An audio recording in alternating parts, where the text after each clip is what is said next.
예수님은 하나님 만나는 길 대신 참 선지자 그리스도이십니다. 예수님은 죄와 저주에서 해방하신 참 제사장 그리스도이십니다. 예수님은 사단의 세력을 멸하신 만왕의 왕 그리스도이십니다. 예수 그리스도는 우리 마음속에 영원히 함께 계십니다. 아멘. 예, 오늘도 그리스도 안에서 승리하는 귀한 분들 되시기를 바랍니다. 지난주에 3일 정도 싱가포르를 다녀왔습니다. 저는 성격이 좀 원래 이렇게 막 돌아다니고 그래 또한 같이 나누고 하는 성격이 아닙니다. 그런데 이번에 참 좋았던 게 뭐냐면 비가 왔어요. 비가 와가지고 너무 좋았어요. 왜냐면 비가 오니까 선교사님하고 단둘이서 계속 이야기만 나눈 거예요. 그래 이제 좀 비가 그치니까 아침에는 좀 비가 그치고 그래서 이제 좀 다니고 이제 운동하고 좀 그러면서 또 얘기하고 그래서 좀 깊은 대화를 좀 많이 하는 시간을 가졌습니다. 이번에 이제 전도학교 때문에 부득불 나라 담당이라는 이유만으로 가게 되어졌습니다. 목사님들과 좀 소통하는 시간들이 되어졌죠. 원래 싱가포르에는 4개의 교회가 있습니다. 그 4개의 교회가 있는데요. 그 4개에 있는 교회가 서로 왕래가 잘 안 돼요.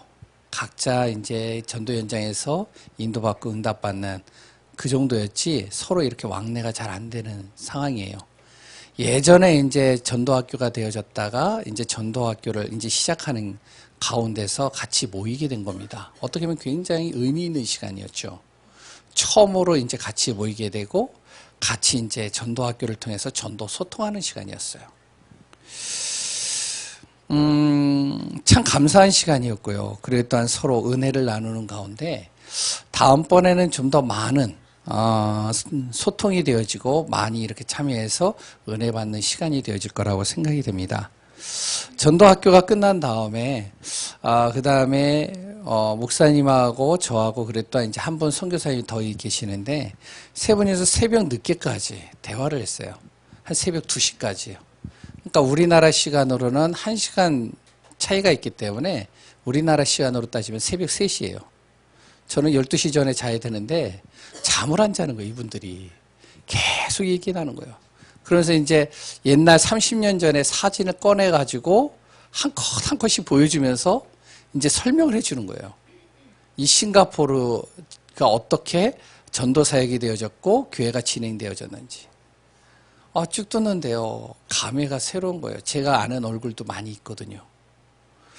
그러면서 이제 그 선교 활동을 진행을 하면서 지속되어지는 가운데 여러 가지 우여곡절들이 있었잖아요. 선교사님이 굉장히 힘든 시간이 있었습니다. 완전히 이제 여러 가지 좀 오해가 되어져서 좀 완전히 좀 고립되어지는 상황.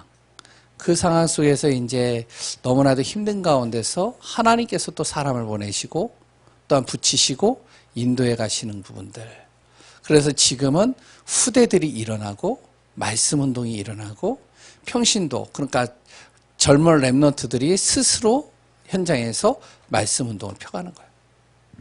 든든한 어떻게 보면은 목사님의 버팀목이 되어지고 또한 참된 응답들을 누리는 그런 이야기들을 쭉 듣는데요. 담임 목사로서 이제 시작한 지 얼마 안 되어진 저에게는 굉장히 많은 도전이 되어졌고 감사가 되는 시간이었습니다. 그런데 이제 또 옆에 말레이시아 선교사님이 또 한 분이 계셔요. 이분은 이제 나랑 이제 굉장히 잘 아는 선교사님인데 이평환 선교사님이라고요. 이분은 이제 정지태 선교사님의 그 선교 사역을 쭉 같이 이제 접하면서 지금 이제 말레이시아를 거점으로 해서 시작하고 있는 단계예요. 본인도 이제 현장에 순회를 하며 제자들을 세우고 5년 동안 이제 돌아다니면서 제자들을 세우는 사역들을 쭉 얘기를 하는데요. 너무나도 이게 뜨거운 거예요. 선교 얘기를 듣는데 전도 얘기를 듣는데요. 막 뜨거워지는 거예요. 그러다 보니까 시간이 새벽 3시까지 갔어요. 몇 시에 일어났냐? 6시에 일어났어요. 6시에 일어나가지고 또 일단은 잠은 늦게 자더라도 일어나는 시간은 동일해야 된다. 일어나가지고 서로 또 운동하면서 또 같이 메시지 나누고. 참 감사한 시간이었습니다. 그러면서 또 하나 느낀 거는 뭐냐면, 전도학교 강의를 하는데 굉장히 편안하게 이렇게 강의가 됐어요. 그 강의를 이렇게 쭉 하면서 제가 은혜와 감사를 누리는데, 우리 성도님들이 기도하고 있는 게 이렇게 막 느껴지는 거예요. 아니나 다를까, 새벽에 나와서 또한 보이지 않게 기도하고, 수요일 날도 나와서 기도했다는 얘기들을 제가 이렇게 들었습니다. 이게 혼자가 아니구나. 함께구나. 나는 가지만 우리 교회 전성도가 이 자리에 함께 있는 거구나. 그래서 나를 위해서 기도해주고, 목회자를 부족한 나를 위해서 기도해주고, 함께 그 길을 가고 있구나. 너무나도 감사한 거예요. 감사하다 보니까요, 힘이 나고요. 그래 또한 우리 성도님들이 얼마나 소중하다는 걸 많이 느끼는 시간들이 되어졌습니다. 참 감사한 시간이었고요. 그 은혜 속에서 또한 우리가 같이 기도하면서 인도받았으면 좋을 것 같습니다. 우리가 붙잡을 세 가지 단어가 있습니다. 그 단어 중에 첫 번째가 영적인 틀입니다. 우리가 영적인 틀을 갖춰야 돼요. 그러면 절대 무너지지 않게 되어집니다. 영적인 절대 무너지지 않는 틀을 딱 가지고 우리 하나님의 자녀들은요, 그 안에서 인도받아야 됩니다. 어떤 틀이죠? 나의 잘못된 각인 뿌리 체질을 바꾸는 복음의 틀을 갖춰야 돼요. 우리의 모든 것들이요, 잘못되어져 있는 것들이 많거든요. 이 각인 뿌리 체질을 복음으로 바꿔버려야 돼요. 그리고 두 번째는요, 바로 기도의 틀을 갖춰야 됩니다. 절대 무너지지 않는 틀이에요. 이거는 영적인 틀이요.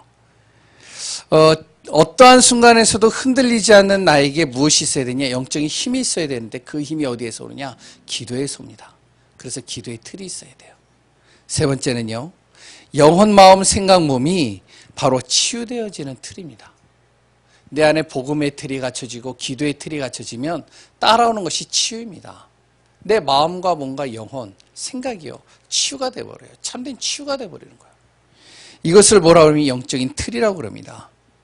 우리 하나님의 자녀들 또한 우리 예강교회는요, 영적인 틀을 다 가지고 있으면 절대 흔들리지 않습니다. 우리가 으쌰으쌰 열심히 해보자, 하나가 돼서 정말 한번 힘내보자, 그거는요 얼마 안 가요. 그런데 영적인 틀, 하나님의 말씀의 틀을 딱 가지고 있으면, 그러면 어떠한 순간에서도 그걸 다 넘어갈 수 있습니다. 그거를 뛰어 넘어갈 뿐만 아니라 그 속에 역사하시는 하나님의 계획을 또 볼 수 있어요. 두 번째는 이 영적 소통입니다. 영적 소통이 돼야 돼요. 세상과 사람과 소통하는 거 너무나도 중요하죠. 많은 사람들이요, 세상과 사람과 소통을 합니다. 이거는 참 잘 되는데 무엇이 안 되냐면 영적 소통이 잘 안 돼요.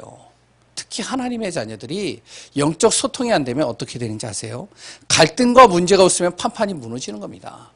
그래서 우리는 무엇이 돼야 되면 영적인 소통이 있어야 돼요. 무엇과 소통해야 될까? 하나님과 내가 통해야 돼요. 하나님과 내가 소통이 돼야 됩니다. 그럼 하나님이 보이지 않는데 어떻게 소통이 되나요? 그래서 하나님이 교회를 두신 거예요. 교회를 통해서 하나님께서 메시지를 주시고 그 교회를 중심으로 하여 하나님께서는 사랑과 소통할 수 있는 통로를 만들어 주신 겁니다. 그 안에서 그리스도의 비밀이 선포되고요. 그 안에서 하나님의 언약이 선포되고요. 하나님의 계획이 선포되고요. 하나님의 뜻과 하나님의 나라가 선포되는 겁니다. 교회와 소통이 되어져야 되기 때문에 가장 중요한 것이 목회자입니다. 왜? 그 목회자를 통해서 하나님은 강단을 통하여 말씀을 전달하고 계시죠. 그래서 목회자가 중요한 거예요. 목회자가요, 다른 말 하면요, 그러면 어떻게 하냐? 다 영향받는 거예요. 하나님과 소통 안 되고요, 자꾸 이상한 쪽으로 가는 겁니다. 그래서 목회자를 놓고 기도해야 되는 이유가 거기 있는 거예요. 이상한 소리 하지 않도록. 제가 이 앞에 강단에 서잖아요. 제가 항상 기도하는 게 뭐냐면 하나님 이상한 소리 하지 않게 해달라고. 이거 놓고 기도해요. 오직 말씀만 가지고 전달하게 해달라고. 그래서 저는요, 다 이렇게 적거든요. 이게 몇 번 수정 작업이냐면 한 4번 수정 작업이에요. 류 목사님은 뭘 그렇게 정리를 하고 하냐, 목회자가 딱 서가지고 하나님이 주시는 메시지. 그거는 류 목사님은 원래 복음화가 되어져 있는 분이고, 저는 아직 초년이라서. 그래서 가급적이면 이 틀 안에서 제가 벗어나지 않고 메시지를 전달합니다. 왜 다른 것도 얘기하면 안 되거든요. 인본주의, 불신앙, 신비주의, 아니면 다른 얘기하면, 율법주의 이런 얘기하면요, 그 영향을 누가 받느냐? 성도들이 받는 거잖아요. 그러면 어떻게 되냐? 후대와 또 소통이 돼야 되는 거예요. 자라나는 후대들이 정말로 영적으로 소통이 되어져서 다음 세대를 살리는 응답들을 누리도록 만들어가는 것입니다. 제가 싱가포르를 가보니까 그게 느껴지는 거예요. 젊은 랩런트들이 막 일어났어요. 우죽순. 그들이요, 버팀목이 딱 되어지고, 그들이 말씀 운동의 주역으로 딱 서버려 있는 거예요. 그러면서 세 번째는요, 영적인 지속입니다. 이 세 가지의 단어는요, 우리가 꼭 붙잡고 가야 될 거예요. 어떤 영적인 지속이죠? 하나님이 기뻐하는 일에 지속하는 겁니다. 하나님이 기뻐하는 일이 뭐죠? 전도와 선교입니다. 다른 게 없어요. 더 쉽게 말하면 살리는 겁니다. 하나님은요, 정말로 살리는 자를 원하셔요. 살리기를 원하셔요. 그것이 바로 전도 선교죠. 왜 이렇게 세 가지 영적인 틀, 영적인 소통, 그랬다 영적인 지속을 해야 될까요? 왜? 우리가 영적인 존재이기 때문에 그렇습니다. 그래서 영적인 존재이기 때문에 영적인 틀과 소통과 지속을 해야 돼요. 그 영적인 사실을 전달하는 게 뭐죠? 그게 바로 성경입니다. 그래서 성경이 중요하다는 거예요. 그 성경의 말씀이 무엇이요? 영적인 메시지와 영적인 예배를 통해서 그 말씀이 선포되어지고, 그걸 통해서 우리가 영적으로 힘을 얻으며 답을 얻으며 응답받는 축복의 통로가 되어지는 것이죠. 그래서 오늘도 말씀 속에서 나의 영이 살아나고 힘을 얻고, 그 안에서 하나님의 계획을 보고 하나님의 크고 놀라운 비밀 속으로 들어가는 귀한 분들 되시기를 소원합니다. 지난주까지 우리가 창세기를 통해서 같이 은혜를 나눴습니다. 오늘은 이제 창세기의 전체적인 핵심에 대해서 같이 또 말씀을 나누고, 그 안에서 또 붙잡아야 될 기도 제목을 우리가 찾는 시간들을 갖기를 소원합니다. 이제 다음 주부터는요, 여호수아를 가지고 함께 나눌 거예요. 어떤 신학자가 그러더라고요. 창세기는 신화라고 그래요. 창세기는 신화다. 이거는 사실이 아니다. 그래서 뭐라고 그러냐면, 실제 있었던 내용을 기록하는 것이 아니다. 이거는 그냥 허구다. 그냥 지어낸, 어떻게 보면 소설과 같은 내용이다. 그래서 신학자들 중에 어떤 신학자들은 창세기를 뛰어넘어서 출애굽기부터 이렇게 가르치는 신학자들도 있습니다.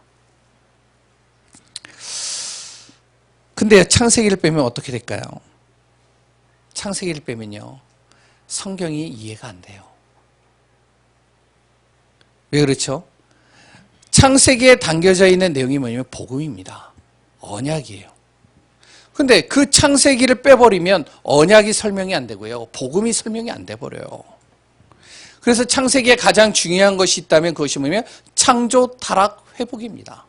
이 세 가지의 단어가 창세기에 다 있어요.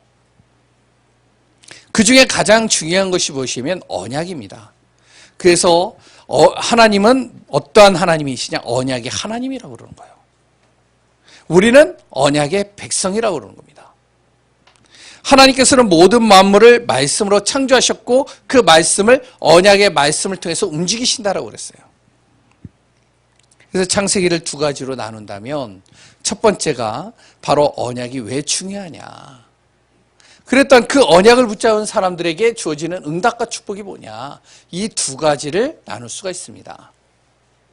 그 중에 가장 중요한 열쇠인 이 언약을 놓치지 않는 우리 귀한 예강교회 성도님들 되시기를 소원합니다. 첫 번째, 그렇다면 창세기에서 왜 언약이 중요할까요? 왜 언약이 중요할까요? 세상에 많은 사람들은요, 복잡, 다양한 많은 문제를 가지고 살아갑니다. 그 문제를 해결하기 위해서 씨름도 하고요, 그 문제를 해결하려고 몸부림도 쳐봅니다. 그래서 여러 가지 해결해 보는데 해결이 안 되고 굉장히 힘들어하는 거예요. 이런 사람들에게 정말로 우리가요, 여러 가지 위로를 해줄 수는 있겠지만 이 사람들에게 진짜 필요한 것이 무엇이죠? 왜 이 문제가 왔고 그 문제의 원인과 그 문제를 어떻게 해결하는지 해결할 수 있는 답을 아는 것이 이 사람들에게 진짜 필요한 거잖아요. 그게 성경에 나와요. 창세기에 나와요.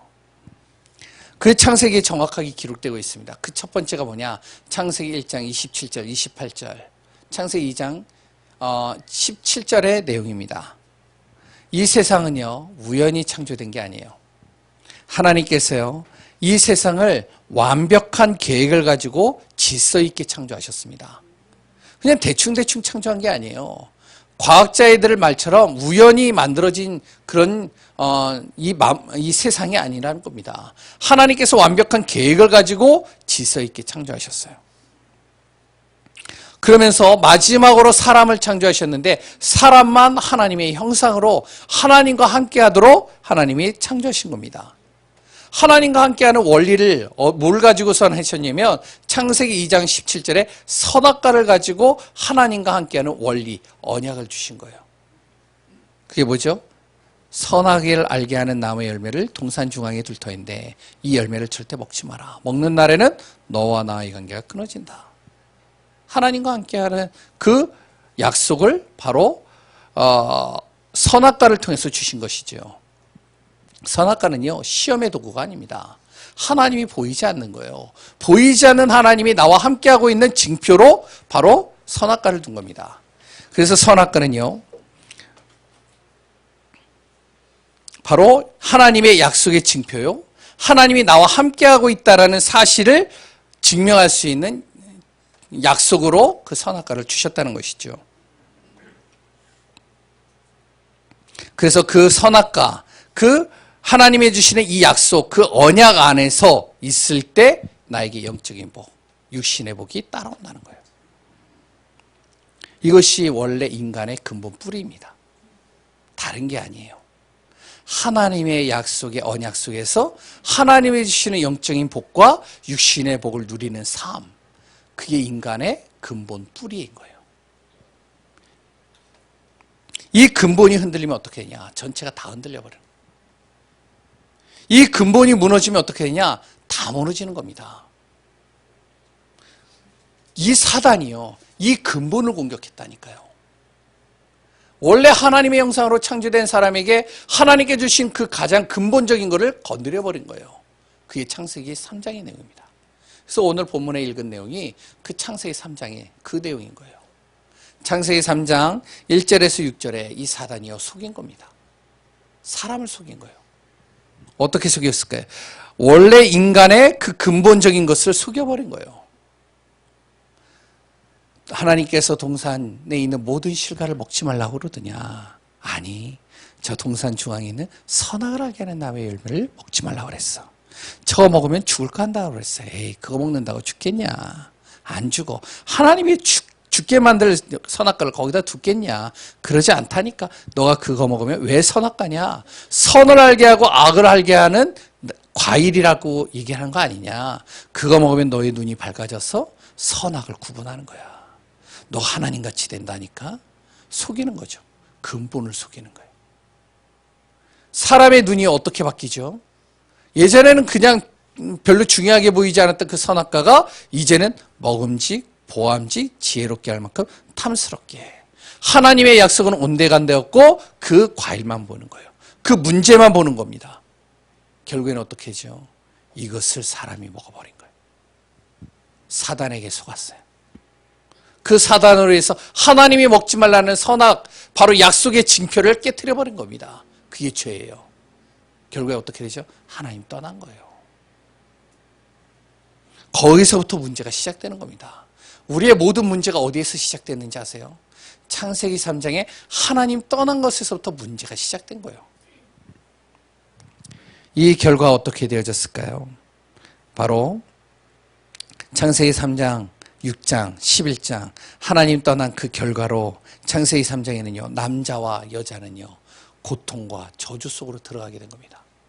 그때서부터 남자는 죽도록 일을 하는 거예요. 일을 하지 않으면 안 돼요.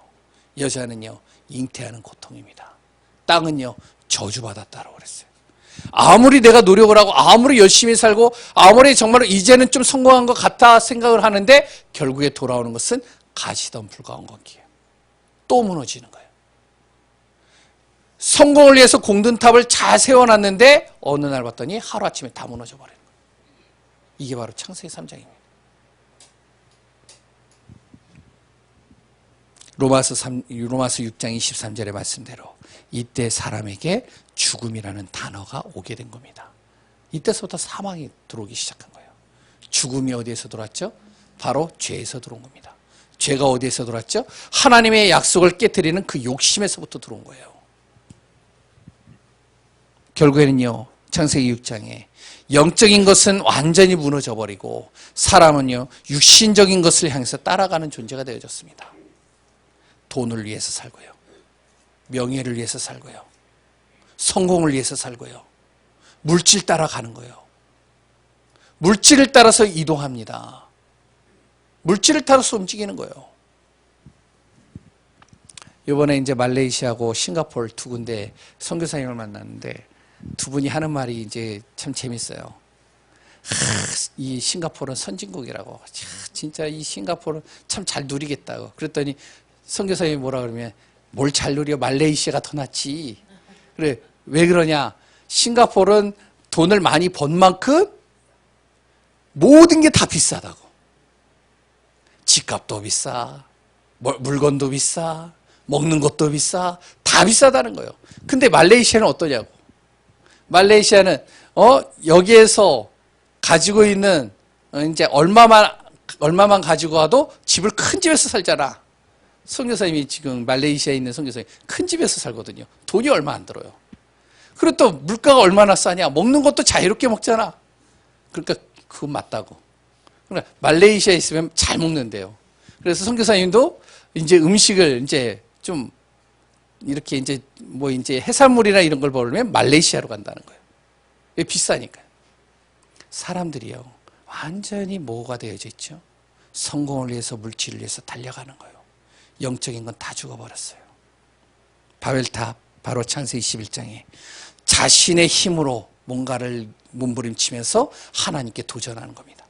내가 하나님 없이도 성공할 수 있는 걸 보여주기 위해서 교만이라는 것들이 딱 들어가 버리는 거예요. 결국에 어떡하죠? 하나님을 대적하고요, 거기에 대해서 원내스 하는 겁니다.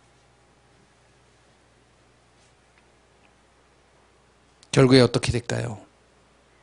하나님을 떠나서요, 근본이 바뀌어버린 겁니다. 하나님의 중심에 있는 그 근본이 나 중심으로 바뀌었어요. 결국에는 사단 중심으로 바뀌어버린 겁니다. 그러다 보니까 어떻게 되죠? 자기의 한계에 부딪히잖아요. 열심히 살아보는데 몸부림치는데 안 되잖아요. 그러니까 한계에 부딪히니까 어떻게 다른 힘을 얻어야 되잖아요. 그러다 보니까 따라가는 것이 바로 사도행전 13장, 16장, 19장에 무속과 점술과 우상, 사단이 파놓은 함정과 틀과 올무에 갇혀버린 겁니다. 거기에 완전히 몸부림치는 거예요. 영적인 건 죽어버리니까 생각과 마음은 병들어 버렸고요. 그러다 보니까 육신은요, 계속 무너지고요. 육신은 포장된 삶을 사는데 그 안에 썩어 들어가는 거예요. 사는 게요, 고통스럽고요, 힘들고요. 삶 자체가 지옥인 겁니다. 죽어서 가는 지옥이 아니라 삶 자체가 지옥인 거예요. 힘든 거예요. 어떻게 될까요? 그러다 보니까 사람들이 무너지는 것이죠. 이게 창세기의 내용입니다.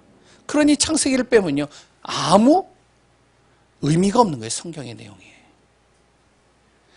이것을 해결할 수 있는 방법은 사람의 힘으로 되지 않는 겁니다. 그래서 하나님께서 이것을 해결할 수 있는 길을 열어주신 것, 그게 바로 창세기 3장 15절입니다. 여인의 후손이죠.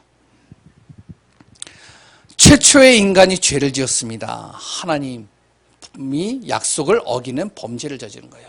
이걸 뭐라고 하죠? 이걸 원죄라고 그럽니다. 그 죄가 어디로요? 사람의 DNA와 여러 가지를 가지고 그 후대들에게 파고 들어가는 겁니다. 예전에는 이걸 몰랐죠. 지금은요, 증명이 되고 있잖아요. 사람에게 피가 흐르는데 그 피 속에 뭐가 있느냐? DNA가 있나? 이 DNA 속에 뭐가 들어가냐면 그 부모의 성향과 성품과 모든 것들이 다 들어가 있다는 거예요. 그러니까 자녀에게 가르쳐 주지도 않았는데 그 부모를 따라가는 거예요. 그 부모의 성향을 그대로 본받는 거예요. 그렇다면 마찬가지겠죠. 부모가 지었던 그 죄의 습성, 그 죄가 어디로 들어가냐? 그 피를 통해서 자녀들에게 그대로 전달되는 거예요. 그러니까 남자의 씨로는 안 된다는 겁니다. 최초의 인간의 그 씨를 가지고는, 그 남자를 통해서는 그 씨를 가지고는 절대로 이 문제를 해결할 수 없다는 거예요. 그래서 하나님께서 여자의 후손을 택한 겁니다. 성령으로 말미암아 동정녀 마리아를 통하여 바로 이 땅에 하나님께서 사람의 몸을 입고 오신 겁니다. 그게 누구냐? 그게 그리스도예요. 그걸 여인의 후손이라고 합니다. 여인의 후손을 통해서 어떡하냐? 바로 이 죄값을 치른다는 겁니다. 아니 그냥 하나님이 용서해 주면 되죠. 아니 사람이 실수도 할 수 있잖아요. 그러면 그냥 하나님께서 한번 그래 한번 너가 몰랐으니까 용서해 주고 그냥 끝내고 다음부터는 짓지 마라 이렇게 하면 되잖아요. 그럴 수 있겠죠. 그런데 하나님은요, 신실한 하나님이요, 하나님의 약속은 반드시 성취되어질 말씀입니다. 근데 하나님께서 그 말씀을 분명히 하셨는데 그 말씀을 번복한다? 신실한 하나님이 되지 않는 거예요. 약속은 깨져버리는 겁니다. 약속은 지킬 수가 없는 거예요. 왜? 또 번복하면 되니까. 그래서 하나님께서 용서를 할 수 있겠지만 죄에 대한 대가를 치르기 위해서 죄 없으신 분을 이 땅에 보내셔야만 된 거예요. 그게 그리스도입니다. 이게 바로 창세기 3장 15절이에요. 그러니 창세기를 빼면요, 복음이 설명이 안 되는 거예요. 언약이 설명이 안 되는 겁니다. 창세기 6장 14절이 무슨 내용이죠? 바로 그 언약 안에 있으면 생명이 보존된다는 겁니다. 방주 안에 들어가면 누구든지 죄를 가진 자든 모자란 자이든 어떠한 사람에도 방주 안에 들어가면 그 사람은 산다는 거예요. 그게 창세기 6장 14절입니다. 회복시키겠다는 것이죠. 그리고 창세기 12장 1절에서 3절은 뭐죠? 그 그리스도께서 이제 오실 것인데 그 그리스도께서 가나안 땅을 통해서 오실 것이다. 그래서 가나안 땅의 언약을 바로 아브라함에게 주신 겁니다. 그 그리스도께서 오실 그 땅에서 약속을 붙잡고 기다리라는 거예요. 준비하라는 겁니다. 그래서 바로 창세기 3장 15절, 창세기 6장 14절, 창세기 12장 1절에서 3절 모든 것을 회복할 언약, 이것이 그만큼 이 창세기에서 중요하다는 내용이죠. 이것이 창세기에서 말하는 언약입니다. 그래서 창세기는요, 언약의 장이에요. 언약의 시작이고 언약을 회복하는 통로입니다. 그 언약을 믿고 새기고 붙잡는 그 사람을 통해서 하나님은 하나님의 소원을 이루고 원래 근본의 뿌리를 회복하고 하나님의 모든 축복과 응답들을 그 안에서 이루어 가신다라고 성경은 이야기하고 있습니다.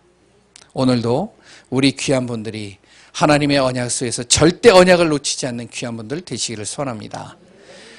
오늘 주일 일부 예배 그 순서지에 나 있는 나는 절대 언약을 놓치지 않는다. 저는 이렇게 안 적었는데 나는 절대 언약을 놓치지 않으리 라고 적었어요. 같은 말이지만 그래도 리하고 다는 다릅니다. 왜? 절대 언약을 놓치지 않는 귀한 분들 되시기 바랍니다. 그럼 언약을 붙잡고 전달한 대표적인 사람이 있습니다. 간단하게 얘기를 하겠습니다. 다 아는 분들이니까요. 아브라함입니다. 아브라함, 창세기 12장부터 쭉 나오는 아브라함, 불신자였어요. 아브라함은요, 우상을 만드는 가문에서 태어났습니다. 우상 숭배자예요. 그러니까 영적 문제 심각하겠죠. 영적 문제가 심각한데요, 이 아브라함이 언약을 잡았어요. 언약 안에 들어갔어요. 어떻게 됐을까요? 하나님께서는 이 아브라함을 믿음의 조상으로 만든 겁니다. 영적 문제 심각한 것 괜찮습니다. 좀 여러 가지 불신자의 가문에서 태어난 것 괜찮습니다. 우상 숭배하는 가문 괜찮습니다. 언약 안에 들어가면 하나님께서 어떻게 하시냐? 그 한 사람을 통해서 믿음의 조상으로 하나님 만드시겠다는 거예요. 두 번째는 누구죠? 이삭입니다. 이삭은요, 22절 2장부터 쭉 나오는데요, 그 이삭은 어떠한 사람이죠? 온순한 사람이에요. 싸움을 좋아하지 않아요. 그리고 또한요, 욕심이 없어요. 이 이삭은요, 진짜 욕심을 안 부리거든요. 아니 그렇게 우물을 뺏기는데도 싸우기 싫어가지고 욕심 안 내고 또 다른 데로 가는 거예요. 우리가 봐서 알잖아요. 그랬더니 이 이삭은요, 결혼도 부모의 결정을 따라서 해요. 자기가 좋아하는 여자랑 결혼하는 게 아니라 부모가 결정하는 대로 그 여자랑 결혼하는 거예요. 얼마나 착해요. 효자잖아요. 이런 사람의 특징이 뭔지 아세요? 세상에 이용당하기 딱 쉽습니다. 그래서 이 이삭은요, 사람에게 이용을 많이 당했어요. 그래도 괜찮다는 거예요. 왜? 언약 안에 있으면. 언약 붙잡으면 하나님께서요, 이 언약 붙잡은 이삭을 통해서 100배의 축복과, 그랬더니요, 여호와께서 복을 주시는 자로 셈의 근원의 축복을 이뤄가듯이 하나님께서 인도하시고 역사에 가신다는 사실을 기억하시기 바랍니다. 우리 자녀들 중에 이런 자녀 있을 거예요. 야, 진짜 내 자녀를 보면 너무 착해. 세상에 내놓기가 너무나도 진짜 불안해. 그런데 이 자녀가 언약을 잡았다. 언약 안에 있다. 하나님께서 셈의 근원의 축복을 이루게 하시는 겁니다. 세 번째 사람이 있습니다. 야곱이에요. 야곱은 또 이삭과 또 반대예요. 완전히 반대예요. 야곱은 어떻죠? 굉장히 욕심이 많아요. 자기중심적이에요. 그랬더니요, 인본주의의 극치를 달리는 사람입니다. 얼마나 인본주의를 잘 썼는지 자기보다 인본주의 더 잘 쓰는 사람을 만난 거예요. 그게 누구죠? 삼촌 라반이에요. 그래서 고생을 진짜 힘들게 했어요. 21년 동안요, 진짜 완전히 종노릇 하듯이 완전히 고생이란 고생을 다 했어요. 그러니까 야곱이 뭐라 그래요? 나는 험악한 인생을 살았다라고 그래요. 왜? 너무 인본주의 쓰고 불신앙하고 자기중심적이고. 얼마나 자기중심적인지 알았어요? 야복강가에서 정말로 이제 자기 형 에서가 자기를 죽이려고 오는 것 같이 400명에 40명인가요? 예? 400명이죠. 데리고서 막 달려온다는 소문을 들으니까 꾀를 쓴 거예요. 자기중심이지. 자기만 싹 남고 다 보내는 거예요. 물질 보내고 자녀들 보내고 아내들 다 보내고 자기만 딱 남아요. 이야, 그런 부모가 어디 있겠어요. 그런데 하나님께서요, 이 야곱을 쓰셨단 말이에요. 왜? 언약 잡았어요. 언약 안에 있었어요. 험난한 인생 살았지만 결국에는 언약의 명문 가문을 만들겠습니다. 네 번째 사람이 있어요. 요셉입니다. 요셉은 또 달라요. 요셉은 어떠냐? 요셉은요, 자기와 상관없이 계속 어려움이 오는 겁니다. 고통이 와요. 문제가 와요. 힘들어요. 죽을 고비를 넘깁니다. 희망과 소망이 끊어졌어요. 완전히 밑바닥 인생까지 내려갔습니다.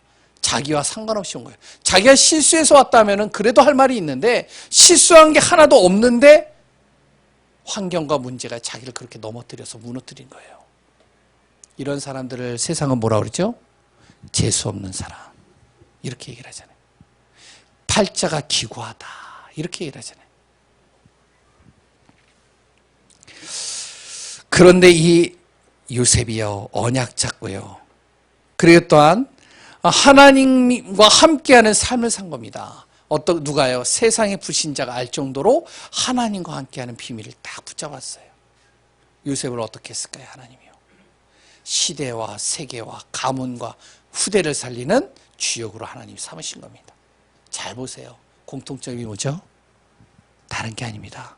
이 사람들이 특별한가요? 아니요. 이 사람들이 공통적인 한 가지가 있어요. 그게 언약입니다. 언약 잡은 거예요.